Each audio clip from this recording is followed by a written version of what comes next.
बिस्मिल्लाहिर्रहमानिर्रहीम। अस्सलाम वालेकुम दोस्तों, आपका herbal physician herbalist Mohammad Fayaz आप लोगों की खिदमत में हाजिर है। आज की वीडियो गैस्ट्रिक प्रॉब्लम के हवाले से है। जिनको कॉन्स्टिपेशन है, गैस का मसला है, गैस बहुत ज़्यादा बनती है, कॉन्स्टिपेशन बनती है और तरह तरह के वो टोटके आजमा चुके हैं, मेडिसिन ले चुके हैं, एलोपैथिक होम्योपैथिक दोनों को ट्राई कर चुके हैं। तो आज आपको एक ऐसा नेचुरल तरीका बताऊंगा जिसके इस्तेमाल से इंशाल्लाह ना कब्ज रहेगी और ना ही गैस रहेगी इंशाल्लाह अल्लाह के फजल से। आप सबसे पहले तो मैं थोड़ा सा आप लोगों को गाइड कर दूं कि दूध या दूध से बनी हुई अशिया का परहेज आपने करना है, वो नहीं लेना।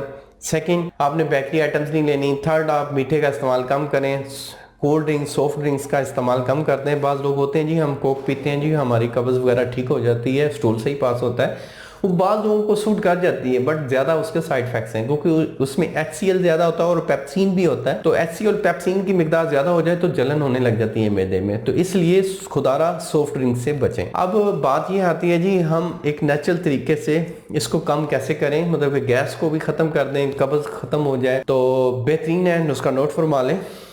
आपने सुबह नाश्ता करना है, नाश्ता कुछ भी कर सकते हैं, अंडा पराठा या स्लाइस वगैरह कुछ भी आप ले सकते हैं। उसके आधे घंटे के बाद आप लोगों ने करना क्या है, आपने कौड़ तुम्मा यानी कि हंजल जो है उसका मुरब्बा लेना है। ये आपको किसी भी अच्छे डिपार्टमेंट स्टोर से आसानी से मिल जाएगा। कौड़ तुम्मे का हंजल का मुरब्बा जो है वो घर पे महफूज रखें, घर पे ला के रखें।